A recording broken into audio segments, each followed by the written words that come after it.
Welcome to this webinar, Only Peace Will Bring Security, Dear Friends. If I'm looking to the side, this is because I'm reading from my screen from the computer, so please don't be offended. Welcome on behalf of NIF Switzerland. I'm Rachel Halperl, the co-chair of NIF Switzerland. I'm very happy to be with all of you for the coming hour and listen to our speakers. We are very lucky to have them. They are extremely busy. They are strategizing, leading, organizing, and in the streets protesting almost on a daily basis. And I'm grateful that they have both taken the time to talk to us for 1 hour. So as for the procedure, I will introduce very shortly Standing Together, since you have already received the newsletter where we introduce them more deeply. Then I will introduce Alon-Lee and Rula, and then our guests will speak. And afterwards, we will have time for some questions. I kindly ask you, if you have questions, to write them in the chat. You can write them in German, French, or English, and I will try to ask as many as possible. After 1 hour, we will end the webinar. So Standing Together, in short, is a progressive grassroots movement organizing Jewish and Palestinian citizens of Israel against the occupation and for peace, equality, and social justice.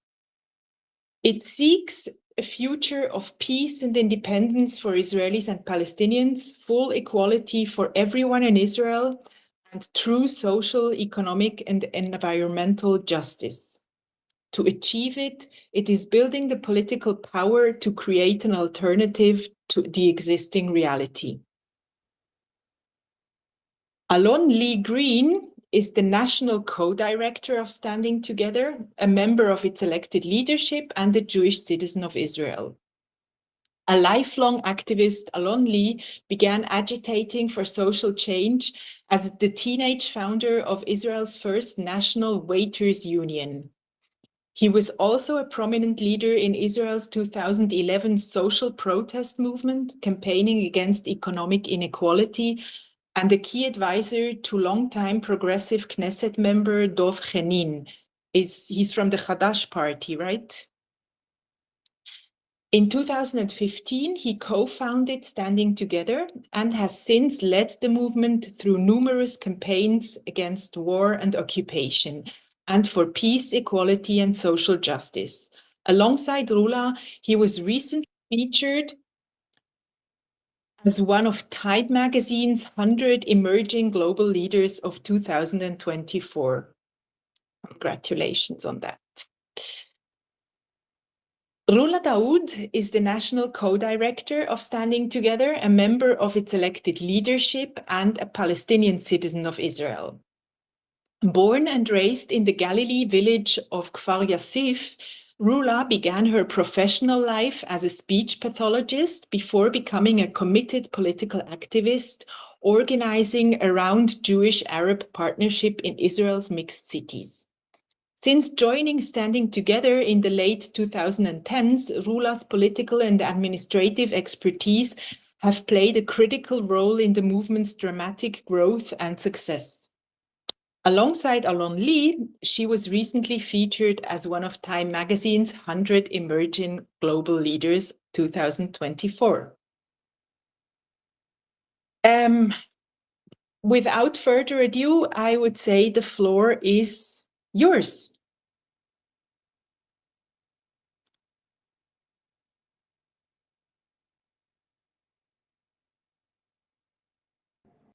Oh, can you hear me? Yes, sorry. We usually do a different application.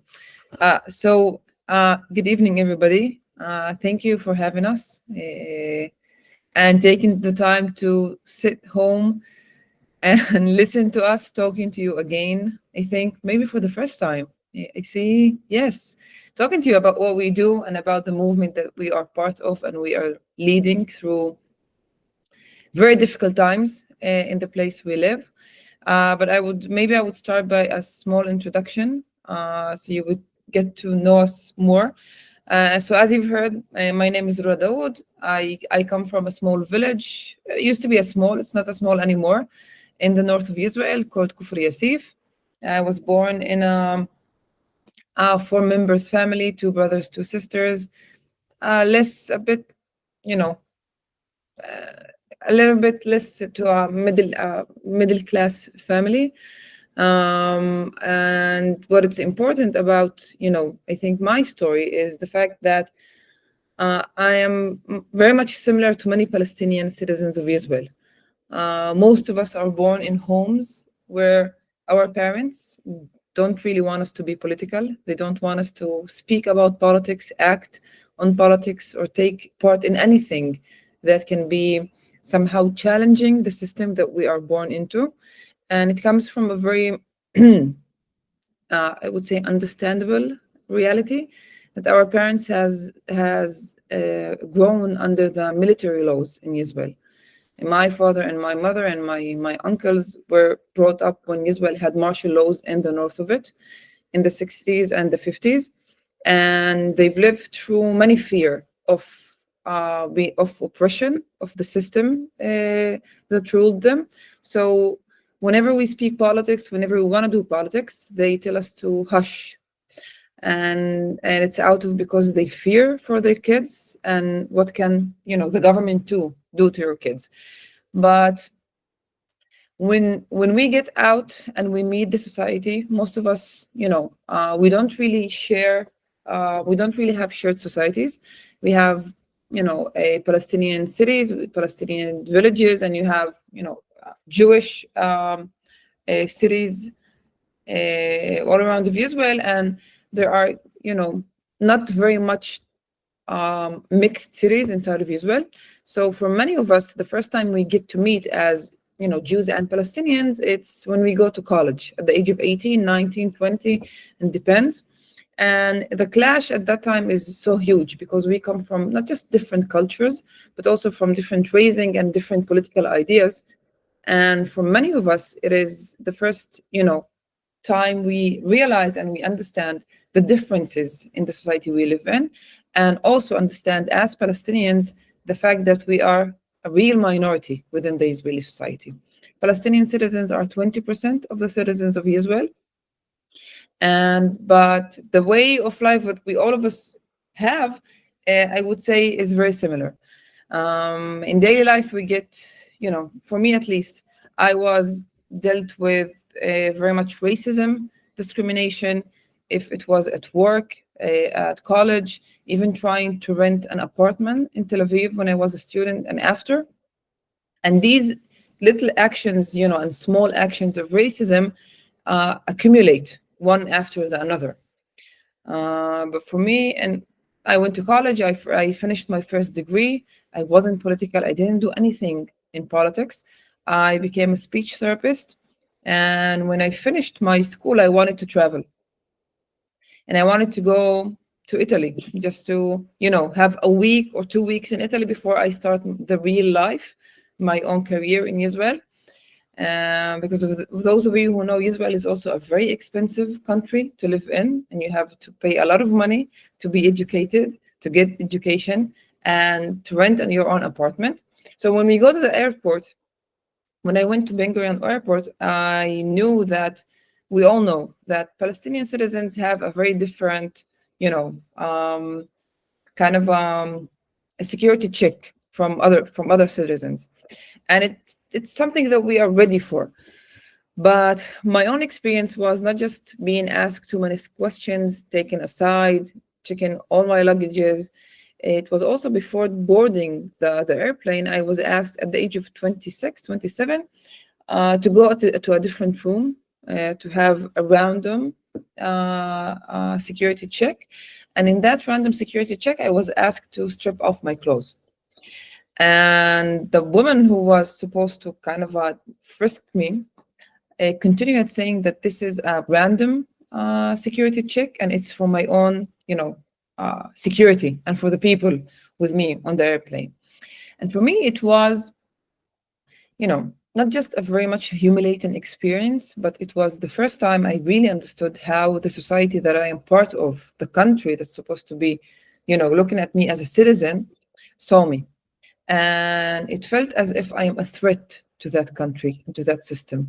And as if somebody is telling me, you should know your own place and to never really raise your head and know that you are a minority and we are the ones who are controlling whatever happens to you. And that moment made me somehow, it shocked me. And it made me realize that there are some things that need to be changed, but I didn't really act on it. And I went to Italy and I had fun for 2 weeks and I came back and I started working as a speech therapist. And in 2014, years after, there was the war in Gaza, another war on Gaza. And in that war, it was so huge because one day we woke up and we saw on the newspaper, the first page of a newspaper, faces of all of the Palestinian kids in Gaza who were killed by the Israeli bombs. And it was too many faces. And at the same day, I was going back to my own clinic in Ashdod, which is in the south of Israel. And in 7:15 in the morning, when I went to the bakery to just buy something in the morning, a woman who stood next to me saw the same newspaper. And when she looked at the first page, she said, she wished for all the kids in Gaza to be killed. She said, let them all die, let them burn, they deserve it. And in many of these circumstances, we don't really speak. We feel very much afraid to speak. But something in the way she said it and the fact that she was looking at babies, at kids, all of them under the age of 16 and wishing for them to die, I couldn't stay silent. And I told her, yes, you're right. They should all be killed, burned alive. And then me and you can listen to the kids in Gaza, screaming while being burned alive. And at that moment, in the same bakery in the morning, there was a huge silence. Nobody spoke anything. And I think for that specific woman, she understood what she was saying, that she was really wishing for kids to be killed. And that was the moment I understood that I didn't want to be a speech therapist anymore and that I needed to take a stand and to do something, because I've lived and I'm still living in a society and in a place and in a system that is not going to give me my own rights just because they think I deserve it. I need to fight for these rights, basic rights, but I do need to fight for them. And I do also need to fight for a society, not just where I am equal, but a society that understands that all people living on this land deserve equality, freedom, and independence. And that was the point I started looking for a political place.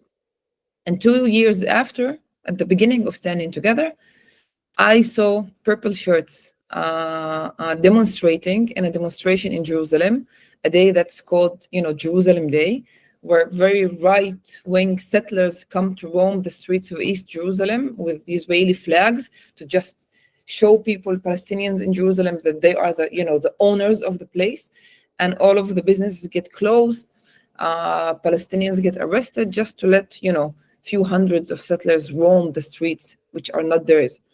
And we were standing there, a bunch of people trying to demonstrate against them.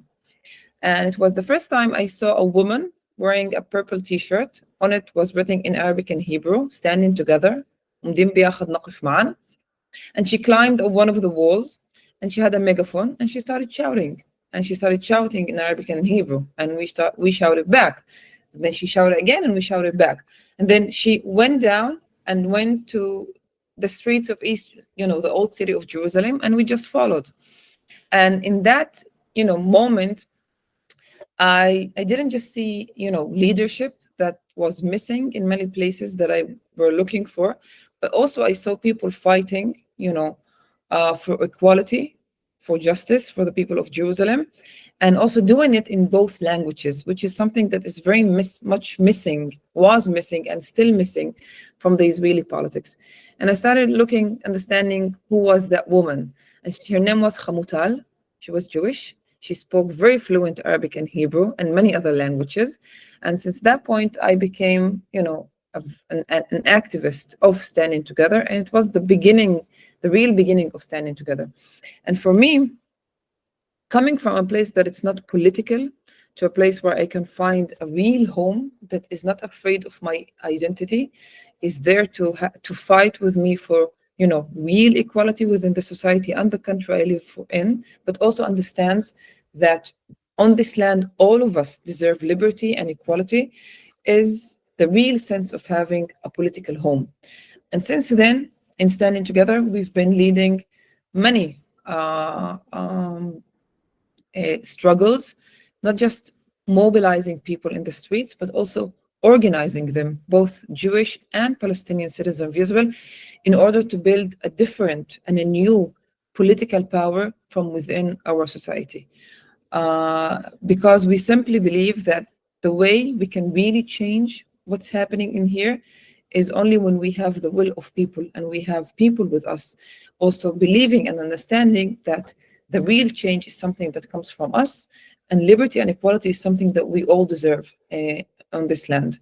And since then, Standing Together is my political home, and still my political home. And I will give it to Alon-Lee. Thank you very much, Rula. Thank you. I will try to very briefly touch upon my personal story, but I would be more interested to maybe speak with you and afterwards hear you also about the current moment, about the fresh trauma that we all endured in the last 16 months. Tomorrow morning, it will be 16 months since this horrible morning of the 7th of October. Briefly, I'm 37 years old. I've been active in social and workers' rights and political and Jewish Arab struggles and campaigns and movements for the last roughly 20 years. I've worked in the parliament for a few years. I've been active in trying to push positive, or let's say progressive legislation in the Israeli parliament. I even wrote a few of the laws that we have in our let's say law book of the Israeli parliament. But always I've struggled with the question of how do we build power? What is the thing that was missing that allowed us to move from one struggle to another struggle, to collect people, to try and resist what happened in the second Lebanese war in 2006, and then to fight for housing rights and against the very high prices of living in 2011, and then to resist the anti-democratic legislation of the government in 2012. There were many periods when we acted as a society, as a collective of left people, of Jews and Arabs that are demanding a better society. But every time we collected our energies, we collected the people, and it got scattered away. And it was ending with the same struggle. And I think the very first conclusion that brought us, a group of activists, to build Standing Together was that we met each other for many years already, in every demonstration, in every struggle. But we weren't part of something that was building power, building a structure, building a long-term vision together. So we decided to build a movement, something that was very much missing in the Israeli center-left, progressive, democratic, peace camp arena, a movement that fights for peace and against the occupation and against the war, a movement that fights for complete equality to all the people that live in our country and also in our land, and a movement that fights for social justice. And I feel lucky. I feel very, very, very lucky to be able to be part of this movement, especially around October 7th, because the fact that we had each other, the fact that Rula and I could have a phone call minutes after the attack started and just tell each other, oh my God, what a scary moment. and Rula is Palestinian, and I'm Jewish, this is something that is worth gold in our society. That is worth something that you cannot describe how important it is, and that how sad that it doesn't exist in other spaces in the Israeli society. The fact that we can gather already the day after October 7th, all our members and leadership and staff to ask, what do we do right now? How do we react to this trauma, to this tragedy, to this dangerous moment? How do we call to de-escalate? How do we try and find a way? How do we heal our own wounds, our own trauma? How do we give space to the fact that we're hurting, the fact that we're scared, we are really, really scared at the moment? How am I, as a Jewish citizen in Israel, can sit and listen to a Palestinian citizen that is a partner of mine, saying, I understand your fear. I understand that you're hurting right now because of the barbaric attack of Hamas in the south, but I am also afraid about the people, my family in Gaza, and that we can be together in the same space and say there is enough room for both of us to share this space and to share these feelings and to be able to grieve together, to feel those negative feelings together, to cry together, but also to plan together and to go outside of the room of this space and to act together. And I think that this thing allowed us to grow dramatically as a movement, becoming Israel's largest grassroots movement, period. Not just Jewish Palestinian grassroots movement, not movement in the left.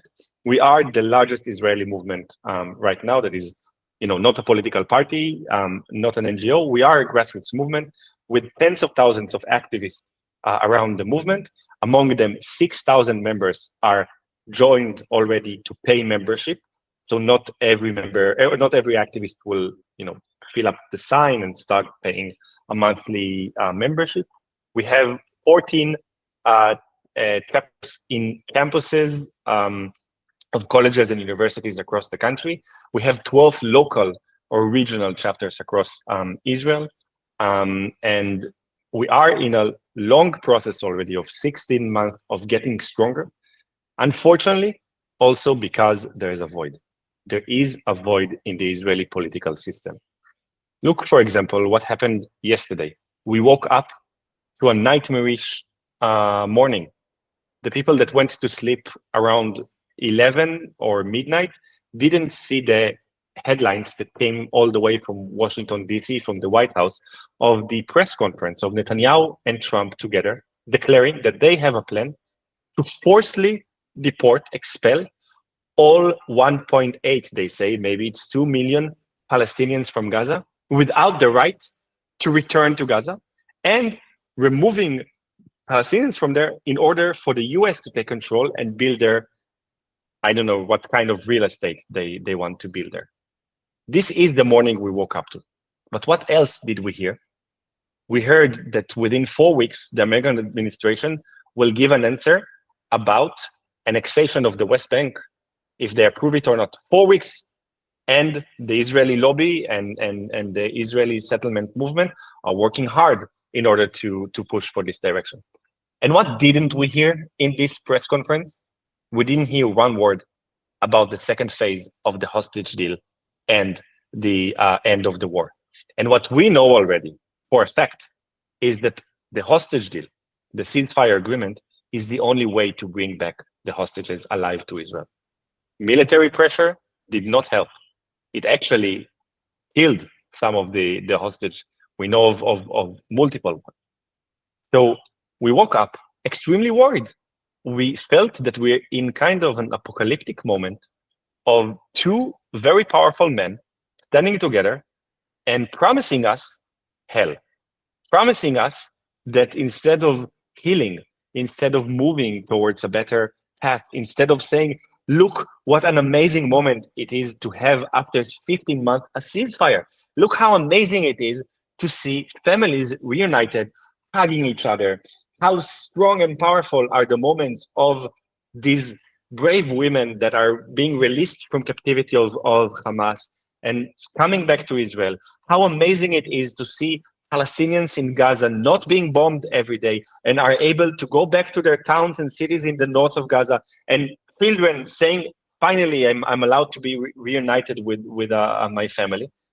And instead of celebrating this, the right and preferred direction, we've been promised hell.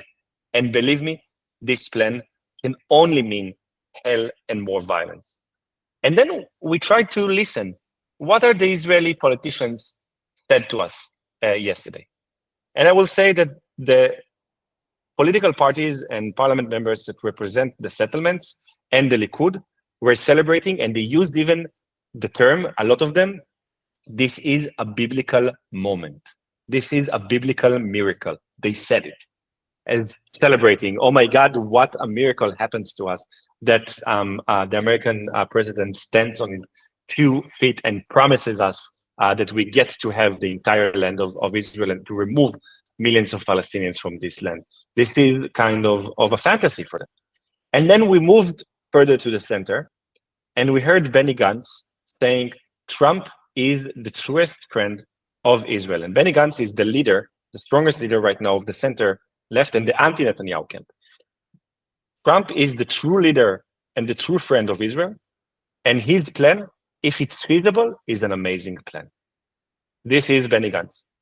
Then we listened to Yair Lapid, one step to the left from him. And we tried to listen carefully. And he said, Trump is a true friend of Israel. That was an amazing press conference. We needed to learn the details of his plan and to see how feasible it is. Did we hear any tone of rejecting the premise of removing 2 million people from their home? No. Then we took one step left to the head of the left party, the United Left Party of Labor and Meretz. They call themselves the Democrats now, Yair Golan. He said, the only very good news coming from the US, we need to remember the hostages are number one. Did he reject the idea of removing 2 million people from their homes? No. Some parliament members from his political party said we can be optimistic about this plan. It's a nice idea, but they're not sure it's feasible. They're not sure it's practical. This is scary. This is scary to understand that we have this void in the Israeli politics. And I think this is one of the reasons standing together grew so much in the last 15 months, but it's not any comfort. It is not any comfort. We need to remember that our eyes need to be on the ball right now. And the ball is ending the war and bringing back all the hostages home. These kinds of plans to forcefully remove Palestinians from their home, the promises that we hear that we will continue fighting after the 42nd day of the first phase of the ceasefire, will only do one thing. They will toughen Hamas's positions, and they will bring back the Israelis into the position of thinking that maybe if we will fight, we will achieve something. But the answer is, and this is also the title of our discussion tonight, the answer is, and that's a deep answer, is that only diplomatic agreements, only peace will bring us safety, will bring us security. You cannot bypass the people that live on the land. You cannot have fantasies that somehow magically people will disappear. You cannot bypass or have the fantasy that the wish, the aspiration, the desire of people to be free will disappear. When people live under military occupation for decades, it creates violence. People will fight for their freedom. I, here, and Rula, we reject any kind of violent struggle and any kind of violent resistance. It is not moral. Hamas murdered innocent people. They kidnapped innocent people. If someone wants to tell the Palestinians that this is a desired way, they are delusional, and I'm very sorry that these voices exist among the international left. And it's heartbreaking to hear this. Heartbreaking to hear this misleading attempt. But it doesn't mean that we don't understand that military occupation of millions of people creates violence. And this violence that is directed, first of all, to the Palestinians, but is also translated to the soldiers. And we saw 700 soldiers, Israeli soldiers, dead already. And we're talking about 47,000 Palestinians. 17,000 of them are children. And we're talking about this war being moved right now to the West Bank. But we also understand that this violence comes back to the Israeli citizens. So it's a lose-lose game. If we think that another military campaign, moving the military campaign from Gaza to the West Bank, or maybe to East Jerusalem, maybe one day to the Palestinians that live in Israel, if someone thinks it can bring us safety, the answer is that can only bring us more violence.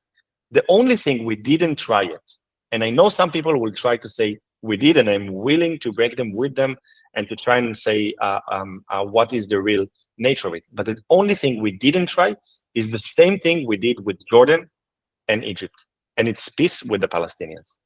Jordan and Egypt are the only two state borders Israel has at the moment. The only two borders that did not become a front after October 7th. And this is a lesson to all of us. Those were the most dreaded enemies Israel had. The two presidents of Egypt before the peace accords vowed publicly to destroy the state of Israel. They led wars against Israel. They torched the flag of Israel. They had famous speeches against Israel and declaring that it will be ended. But then, 5.5 years after the most terrible war Israel had by then, the 73 war, the Yom Kippur War with Egypt, a plane lands in Ben Gurion Airport, and the hatch opens, and it is the Egyptian president Sadat, and he goes to the Israeli parliament and he gives a speech, and within 2 days, the Israeli opinion polls changed, and there was a very solid majority saying we are willing to give Sinai, the entire land of Sinai, to the Egyptians in return to have peace. And I think this is the direction we need to go also right now. Thank you, and we'll be very happy for the discussion. Thank you so much, Alon-Lee.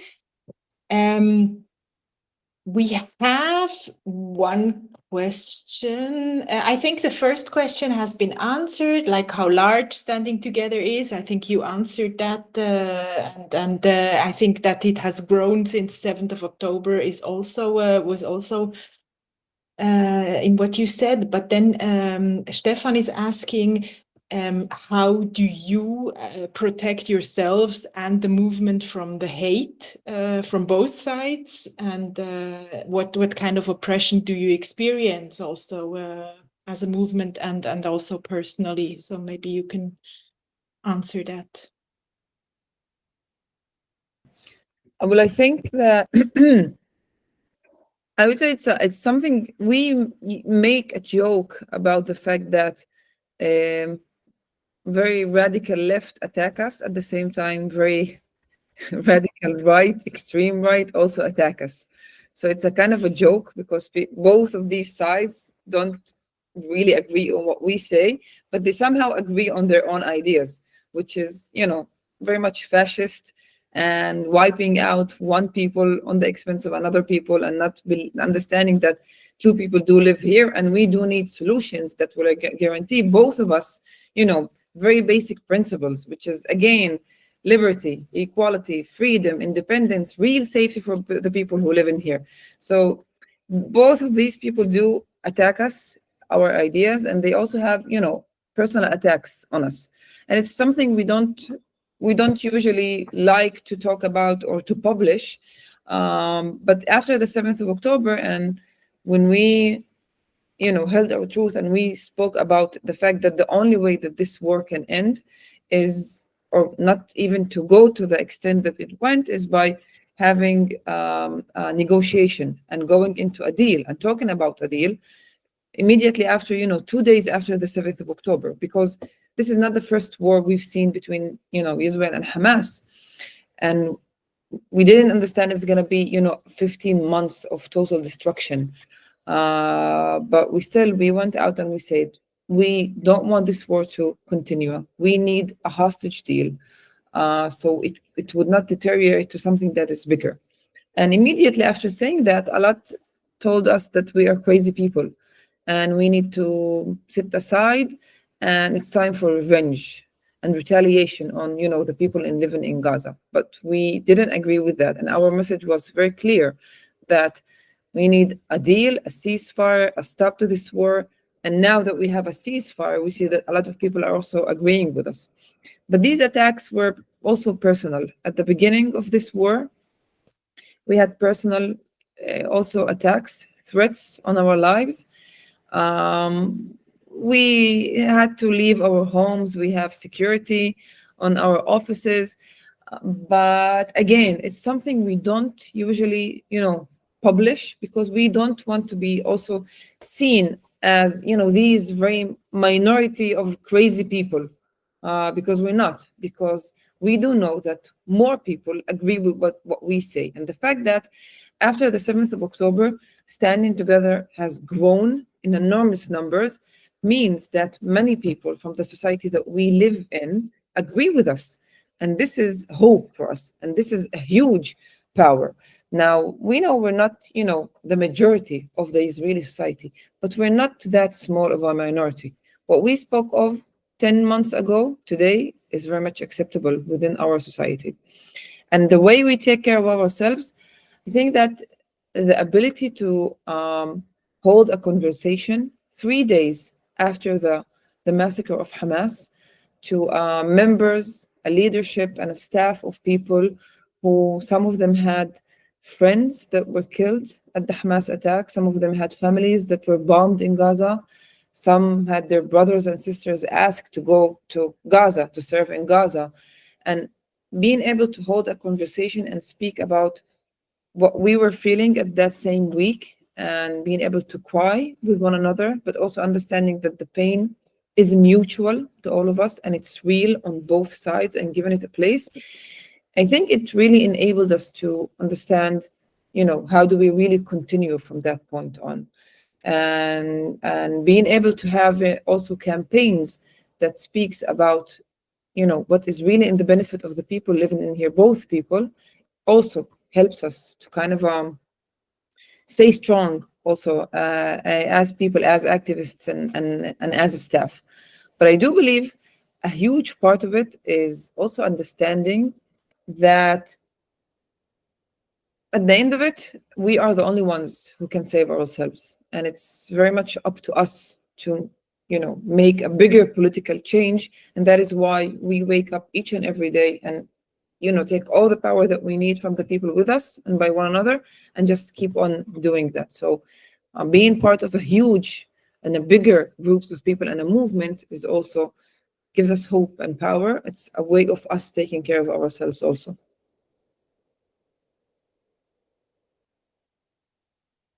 Alon-Lee, you want to add to that, or do you want to take the next question? Okay. The question is from Timra, what can we do here in Switzerland or abroad outside of Israel? What helps you most in your efforts, except for donations, which I will come to later also, but maybe you can also shortly mention the relationship between Standing Together and the New Israel Fund, NIF.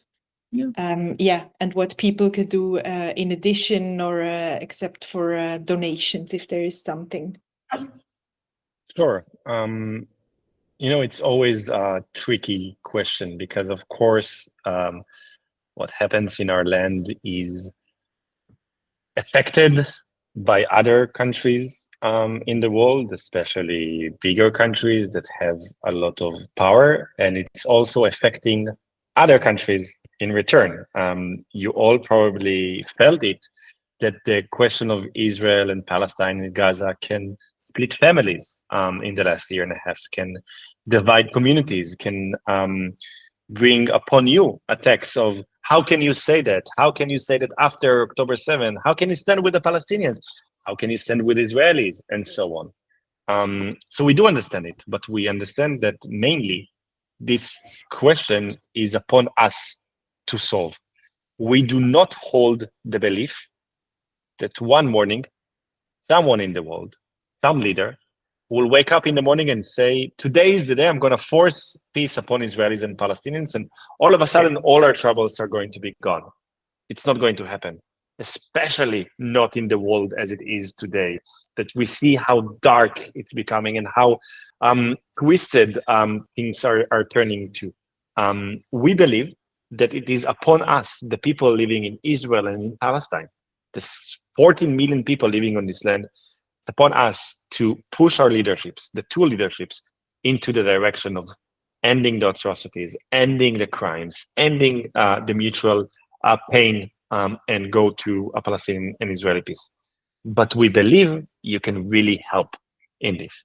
One thing is to not play in the game of siding with one people on the expense of another people. And you have a lot of power to do so. This message of saying, I stand with both people, I stand with Israelis, with the Jews living on the land, and I stand with the Palestinians living on the land, is not a sound, it's not a voice that is being heard enough. And it's a voice that can do a lot, because there's only one reason. If someone thinks that if all Palestinians will win somehow, and all Israelis will lose, somehow it will solve something, no, it's just a recipe for more violence, and the opposite is the same. So I think one thing is to spread this story of Jews and Palestinians working together, standing together, doing a work together to change their reality. This is a very strong beginning and an important task. I think following on social media, the New Israel Fund, following Standing Together, Combatants for Peace, other organizations that are joint organizations, it's important. I think that also understanding that we are an ecosystem, that there are a few groups and organizations and movements that are working together. They are all supported by the NIF. They are all brought also together a lot of the times by NIF. It's also something very important, because if you think that only the ground activity that Standing Together is doing will create change, and I don't know, think tanks or media organizations will not complete this change, it will not be the right direction. We need to complete each other. We need to be able to work together. And I think this is also why it's important to support DNF. And I will say the last thing about what you can do, and I hope you will agree with me, but I'm not sure. I think it's a time to redefine the question of what does it really mean to stand as a Jewish person with the people in Israel. And also ask yourself whether blind support to the state of Israel means supporting the people in Israel is the same thing, because I believe it's not. It's completely not. It is being misread by Israelis that the entire Jewish world is supporting Israel, the official Israel, the Israeli government, the very bad people that are in the Israeli government, no matter what. And that the Jewish communities will always be there for us, even if we are going in the wrong direction. And this is used by our government. You are being used by our government in a very malicious way. I think it's time to say, we stand with the people of Israel, and the people of Israel are in conflict with the government of Israel. They are in the streets for 2 years now, in hundreds of thousands of people against the government of Israel. They are being misrepresented by the government of Israel. They demand answers about what happened in October 7th, and the government does not agree to even start a committee to investigate it. We need to be able to separate, and then I will say, we need to also be able to raise demands to our governments that are pushing back on the Israeli government. Giving a blank check of weapons to Israel, does it help us? Or actually does it deepen the problem? I think it deepens the problem at the moment. I separate, for example, defensive arms and offensive arms. Do you wish to contribute, giving Israel the bombs that allowed killing 17,000 people? This is not the same as giving Israel the Iron Dome that defends Israeli people. I think it's time to make this differential and to organize in your communities to have demands to not automatically support the state of Israel, but to deepen the support of the people of Israel, which means demanding Israeli-Palestinian peace, demanding safety to the Israelis, but also demanding freedom and safety to the Palestinians. Thank you, Alon-Lee. Well, the issue with the weapons we don't have here in Switzerland because we are neutral and we don't deliver weapons to anyone. But yeah, definitely. There is one more question, and I would say this will be the last one because then, we will see. Maybe we will have some more minutes. About the role and exploitation of the historical and recent trauma on the Jewish side here in Switzerland, I guess, and about the empathy of the Palestinians. To be honest, I'm not sure if I understand the question because it's about Can here I in say, Switzerland. I'm unmuting myself because I posed the question and I want to make sure it's understood. Yeah. I see it in Israel, but I also see it especially here in the Jewish community. There are people who are traditionally traumatized from the past and have a strong belief that we are the victims in this struggle. And I'm asking the question, and I see how Israel exploits trauma, both in Israel and here in the Jewish community. And my question is, where are we in the Jewish community and among Jewish Israelis in our ideas or experience of empathy for the experience of Palestinians who also have a trauma and who also are exploited and oppressed? That's basically my question. Thank you, Miriam. Thank you. Well, I think it's for you to answer. Me? We both have trauma, Rula. Yeah, but I can answer, of course, but I will let you start. No, go for it. Okay. So, first of all, I agree. I think the real trauma and the real pain of Jews in the world, in the historical recent trauma, is being exploited and is being used to at least justify the inflicting of trauma to a different people. And I think one of the best ways I ever heard of this, let's say, situation to say that there are two people that have been drowned in a ship and there are survivors in the sea. And there's one piece of wood that they both need to hold on. It is not reasonable to say that this piece of wood is only ours. Both of us need to be able to understand that we are in this water together, that we both have our ship synced, and we both need to be saved right now. And yes, we need to acknowledge the fact that in 48, in the course of the history of Israel, we caused trauma. There was a Nakba. The Palestinians lived there, and now they do not live there anymore. Be the reason that it may be the historical causes that caused that, the trauma is there. And the pain that we hold cannot justify the creation of pain to a different people. And I think we need to be able to say that it's either both of us will be saved and find this piece of wood and live on it together, or none of us will survive in this land. And it is proven to us after October 7th that we can create self and mutual destruction. We can damage each other very strongly. We live, most of you probably have been in Israel.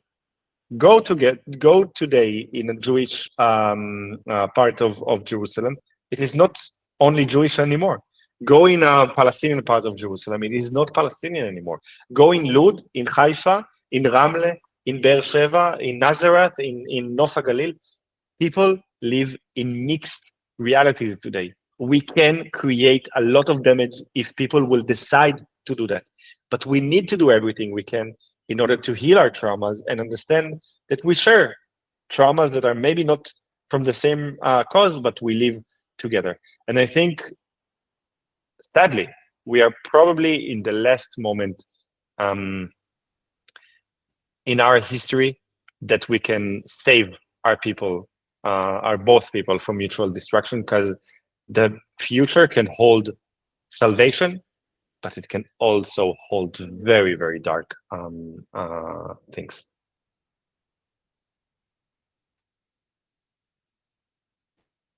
Thank you, Alon-Lee, sorry. Rula, you want to add something to that? Maybe I just add that it is very scary times to live in here.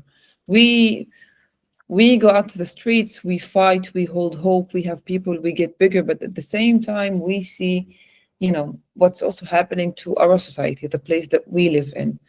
And I am a third generation to Nakba. What my grandma lived in 1948 was never spoken until she was 60 years old. She never really told her story. And then I come to realize that also Jewish grandmothers never spoke of what they went through, in the Holocaust until a very late age. And it made me understand that at the end of it, we are very similar. The traumas that we have are very much alike, of people trying to survive something that is so vicious and so cruel and just demanding to live. But at the same time, seeing, people being evacuated, leaving their homes, being forced to do that, the whole destruction in Gaza, and now trying to come back to something that is not there anymore, and hearing presidents and men sitting together and making it okay to talk about transferring people from their own homeland is a very scary moment to me and to many people. And normalizing it is much more scarier, even if that plan doesn't really happen. And I'm not sure how 2 million people will just leave their homes, their homeland. I don't think it's possible.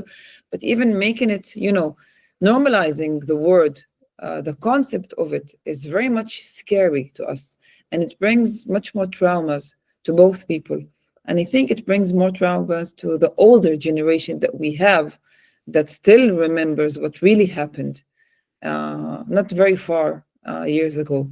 And my hope is that from that place, we can still, and we do have people who still understand, the magnitude of such a catastrophe to a whole nation, and can hold a different voice and be also there with us to speak of what we really deserve on this land.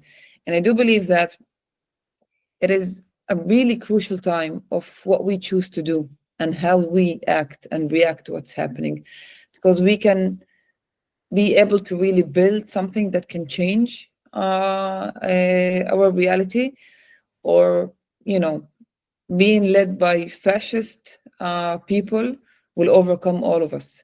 And I choose to believe the first one. And my fight is, at the first answer, to fight for a different reality with the people that I have. And despite the fact that many people around me are becoming more right-wing and maybe more fascist, I still believe in people, because without people, we can't really make a change. I hope I gave you a good answer. Yeah, even an optimistic one, a slightly optimistic one. Beautiful, thank you. So maybe really one last question: what are your priorities right now? What are for the coming weeks? What is the main issues that you're tackling with Standing Together? So the very first thing is to continue and even strengthen our efforts to make sure that the second phase of the ceasefire and hostage deal is happening. There are real reasons to be worried hearing our government, but we are organizing together with other groups like Women Wage Peace, the family forums of the hostages, and other organizations. Every day we're going to the streets and we're raising the awareness that it is not the time to just be happy about seeing the hostages coming back already. It is time to remind the public that we need to fight in order to see everyone coming back, and only finishing the war, ending the war, is a way to see that. So this is the first thing. And of course, since yesterday, we also need to deal with the question of the transfer plans of President Trump and Netanyahu. So these are two things among the question of what are the immediate next steps. And we also, we surround it all with the message of yes, peace, meaning yes, peace is the solution. Israeli-Palestinian peace is the long-term solution. People do ask us, okay, we end the war, but then what? What happens in Gaza? What happens in the West Bank? We also have a military campaign there. So we say there's no way to bypass it. This is the only solution. I must say also that at the moment, we're also dealing with another very painful issue that we are also mobilizing to the streets against it, and it is the gun violence pandemic in the Arab society in Israel. We're talking about 20% of Israeli citizens that are Arab Palestinian citizens of Israel. They're being neglected by the police, and you see a strong rise of gun violence, of crime organizations that are not being dealt by the police. So you see, for example, that in one day, in the middle of the week, 2 days ago, 6 different citizens were murdered in different localities in Israel. And it's a small country. All of them are Arab Palestinian citizens. None of them was ended with an arrest. 29 people were killed, murdered since the year started, and we're talking about a month and 5 days. None of these murders was resulted with an arrest. When a Jewish citizen is being murdered, the police will come immediately. An arrest will probably happen, if it's not that of a complicated case, within days or sometimes hours. But we're talking about a complete neglection of the, there's a joke already among Palestinians in Israel. When there's a murder, the press will come, the families will come, the entire city will come. Everyone will be in the scene of the murder. The last ones to come will be the police. And then they will come to you and say, this person murdered your family member, but we cannot do anything. So we are dealing with the demand for the police to interfere, to do something. The Arab Palestinian leadership is begging to the police to act, to take the non-legal guns. So this is also a very big campaign that we are part of right now.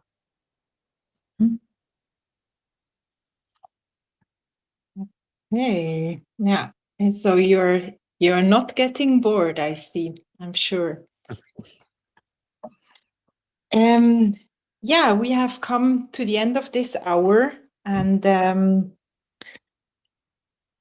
I think it was truly inspiring what you said and what you're doing, and thank you so much for taking the time, for telling us about your experiences and your activities. And I'm really impressed with your dedication, and I'm sure everybody here is. And Thank you. You give us hope. And I hope a little bit, as you mentioned, Alon-Lee, the NIF is also an important supporter for Standing Together and for the whole civil society. And we remain at the NIF deeply committed to supporting civil society, to defending democracy, and to building a shared society in Israel. And without all of your engagement and your support, dear audience, dear friends, none of this would be possible. So also in 2025, or I should say probably especially in 2025, the NIF needs your donations, no matter how big or small, to support organizations and movements such as Standing Together. And I would like, on behalf of the NIF and of NIF Switzerland in particular, to thank you for your ongoing support. And thank you very much again, Alon-Lee and Rula, for telling us your stories and answering our questions. Thank you. Thank you so much. Thank you for your time. Have a nice evening. Thank you so much. You too. Bye-bye. Bye-bye. Thank you.